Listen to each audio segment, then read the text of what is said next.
I'm sure you've heard the adage, if you do what you love, you'll never work a day in your life. Well, this week's Up With Her loves being an engineer after retiring from a 30-year career with TxDOT Maribel Chavez missed work so much, she went back. And in her second career at AECOM, a global infrastructure firm, she finds she's still inspiring women in her field.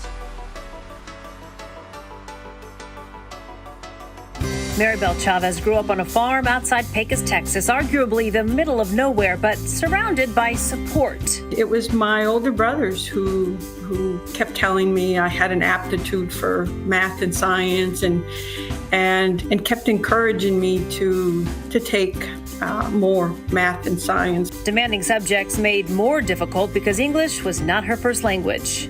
And this. Cover your ears, engineers. I never really liked math.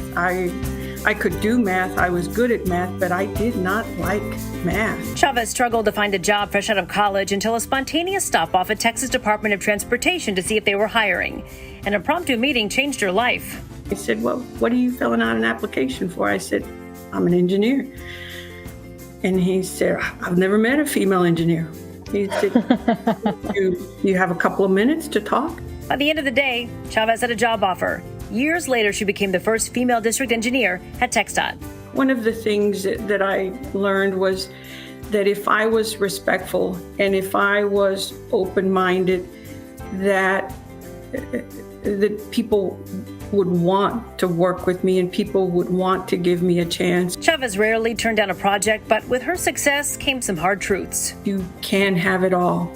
You just can't have it all at the same time. There were times that I was an excellent engineer, and I was focused on that, and I probably wasn't as good of a parent, as good of a spouse. Then there were times that I was an excellent mother, I hope, and maybe not as good of an engineer because I wasn't quite as focused. And 1 year into retirement, she went back to work, this time with AECOM, working on multi-million-dollar projects, leaving an impression on another generation of female engineers. It's a privilege to mentor. I thought, well, maybe if other young women or other young Hispanics, if they see someone that looks like them, that came from a similar background as them, maybe they too can see themselves in that position.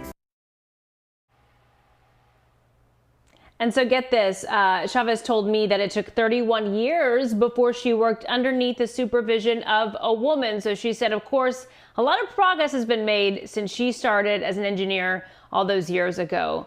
Thank you again for sharing your story and being open and honest. We so appreciate it. I love sharing the Up With Hers. We've got a lot of new ones to come for you in 2021.